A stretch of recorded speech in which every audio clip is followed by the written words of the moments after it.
તો ચાલો આમાં સીધા જ જમ્પ મારીએ. આપણી સિરીઝના આ ત્રીજા અને ખૂબ જ ખાસ વિશ્લેષણમાં સૌનું સ્વાગત છે.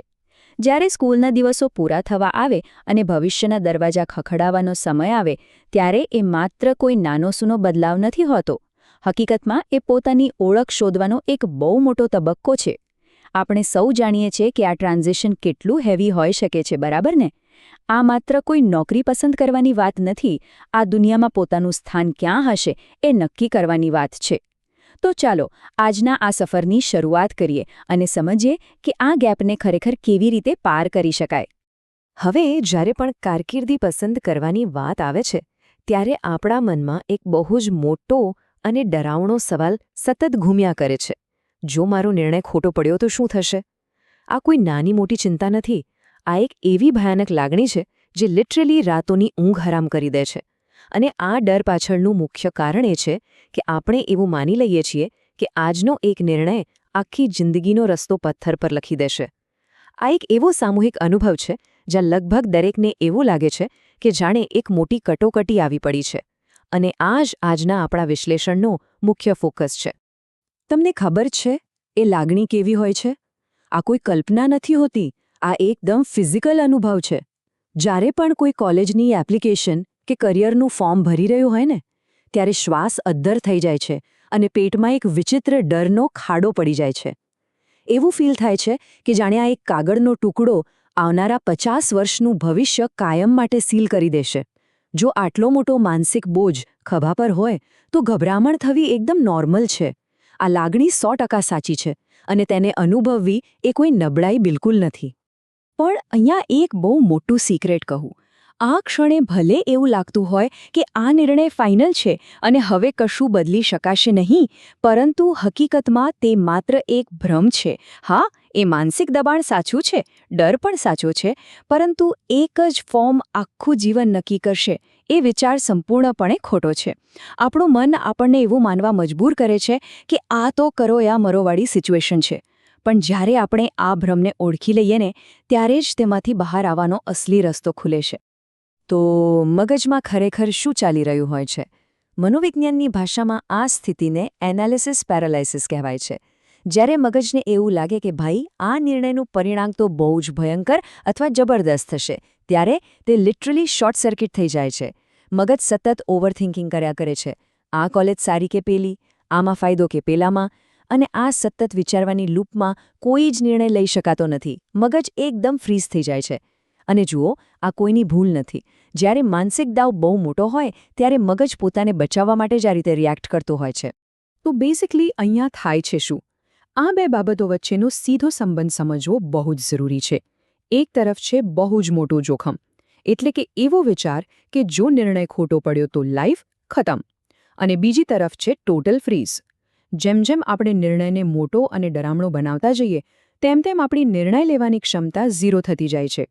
જ્યાં સુધી આ જોખમનું પ્રેશર ઓછું નહીં થાય ત્યાં સુધી આ ટોટલ ફ્રીઝમાંથી બહાર આવવું અશક્ય છે. આપણે કરિયરના નિર્ણયને એટલો મોટો બનાવી દીધો છે કે એક નાનકડું સ્ટેપ લેવામાં પણ ડર લાગે છે. ચાલો થોડી રિયલ ટોક કરીએ. આપણને હંમેશા એવું શીખવવામાં આવ્યું છે કે કરિયર એક એવો બંધ દરવાજો છે જેને એકવાર ખોલી નાખ્યો પછી પાછળ ફરી જ ન શકાય. પણ ફેક્ટ શું છે ખબર છે? કરિયર એક લાંબી પરસાળ છે, એક હોલવે છે જેમાં ઘણા બધા દરવાજા છે. તમે એક દરવાજો ખોલો છો, અંદર જાઓ છો અને ત્યાં તમને બીજા 3 નવા દરવાજા જોવા મળે છે. કરિયર ક્યારેય સ્થિર નથી હોતું, એ સતત બદલાતી પ્રોસેસ છે. એટલે ભવિષ્યને જોવાનો આપણો આ નજરિયો બદલવો બહુ જ જરૂરી છે. અને આ વાત સૌથી વધુ રાહત આપનારી છે. આ એક લાઈન મગજમાં ફિટ કરી લેવા જેવી છે. પ્રથમ પસંદગી એ ક્યારેય અંતિમ પસંદગી હોતી જ નથી. જો કોઈ કોર્સ પસંદ કરી લીધો અને આગળ જતા લાગ્યું કે યાર આ મજા નથી આવતી, તો ત્યાં જિંદગી અટકી નથી જતી. એક રસ્તા પર ચાલવાથી માત્ર એટલું જ થાય છે કે નવા રસ્તાઓ અને નવી દિશાઓ ખુલે છે. જ્યારે આ વાત મગજમાં ક્લિયર થઈ જાય ને ત્યારે પેલો ખોટો નિર્ણય લેવાનો ડર કાયમ માટે ગાયબ થઈ જાય છે. તો આ માનસિક ડરમાંથી બહાર આવવાનો રસ્તો શું છે? હેક શું છે? મનોવિજ્ઞાન આપણને એક જબરદસ્ત ટૂલ આપે છે જેને પ્રોટોટાઇપિંગ કહે છે. સામાન્ય રીતે આ શબ્દ એન્જિનિયરિંગમાં વપરાતો હોય છે, જ્યાં કોઈ મોટી પ્રોડક્ટ બનાવતા પહેલાં તેનું નાનું મોડેલ બનાવીને ટેસ્ટ કરાય છે. કરિયરમાં પણ સેમ ટુ સેમ આવું જ છે. 4 વર્ષની ડિગ્રી કે આખી જિંદગીની નોકરીનું કોઈ મોટું કમિટમેન્ટ આપતા પહેલાં નાના નાના પ્રયોગો કરવાના. આ એક એવો શોર્ટકટ છે જે મગજને ગભાયા વિના આગળ વધવામાં મદદ કરે છે, કારણ કે પ્રયોગ નાનો છે એટલે તેમાં હારવાનો કોઈ ડર નથી. તો હવે આ ફ્રીઝને, આ જામી ગયેલા મગજને તોડવું કેવી રીતે? ખાલી બેઠા બેઠા વિચારવાથી કંઈ નહીં થાય, એક્શન લેવી પડશે. પ્રોટોટાઇપિંગ માત્ર કોઈ થિયરી નથી, આ એક એવી પ્રેક્ટિકલ ટ્રીક છે જેને તમે અત્યારે જ અમલમાં મૂકી શકો છો. મગજને ફરીથી સ્ટાર્ટ કરવા માટે બસ એક નાનકડા સ્પાર્કની જરૂર હોય છે. તો હવે સમય આવી ગયો છે કે આ બધી માનસિક ગૂંચવણોને સાઈડમાં મૂકીને એક બહુ જ સિમ્પલ પણ સોલિડ સ્ટેપ લેવામાં આવે. અને એટલે જ આપણી સિરીઝના આ ત્રીજા વિડિયો માટે મેં એક બહુ જ સિમ્પલ પ્રેક્ટિકલ એક્સરસાઇઝ વિચારી છે જે અત્યારે જ કરવાની છે. આ એક નાનકડો પ્રયોગ છે. સ્ટેપ 1. અત્યારે જે પણ એક કરિયરમાં સૌથી વધુ રસ હોય તેને ફાઇનલ કરો. સ્ટેપ 2. આજે સાંજે 5 વાગ્યા પહેલાં એવા કોઈ એક વ્યક્તિને શોધો જે અત્યારે એ ફિલ્ડમાં કામ કરી રહ્યા હોય અને તેમને માત્ર એક નાનકડો મેસેજ કરો. સ્ટેપ 3. તેમને પૂછો કે શું તેઓ માત્ર 10 મિનિટ માટે ઝૂમ પર કોફી ચેટ કરી શકશે. બસ આટલું જ. આ પ્રોસેસ એટલી સરળ છે કે મગજમાં કોઈ જ ગભરામણ નહીં થાય. આ છે કરિયરનું અસલી પ્રોટોટાઇપિંગ. અને હા, ખાસ ધ્યાન રાખજો, જ્યારે આપણે કોઈ મોટા કન્ફ્યુઝનમાં હોઈએ ને ત્યારે લાંબા ટુ ડુ લિસ્ટ બનાવવાથી કોઈ જ ફાયદો નથી થતો. એનાથી તો ચિંતા ડબલ થઈ જાય છે. એટલા માટે જ અહીં આપણે 3 કામ નથી કરવાના, 10 કામ પણ નથી કરવાના. લિટરલી માત્ર એક જ કામ કરવાનું છે. પેલો મેસેજ મોકલવાનો છે. આ નાનકડું કામ પેલી માનસિક સ્થિરતાને જડમૂળથી ઉખાડી ફેંકશે. મગજને સિગ્નલ મળશે કે આમાં આખી જિંદગી દાવ પણ નથી લાગી રહી. આ તો માત્ર 10 મિનિટની વાતચીત છે. હંમેશા યાદ રાખજો કે લાઈફ ક્યારેય એક સીધી લીટીમાં નથી ચાલતી, અને કરિયર તો બિલકુલ નહીં. સક્સેસ હંમેશા એક વાંકુચૂકો રસ્તો હોય છે, કોઈ હાઈવેની સીધી રેખા નથી.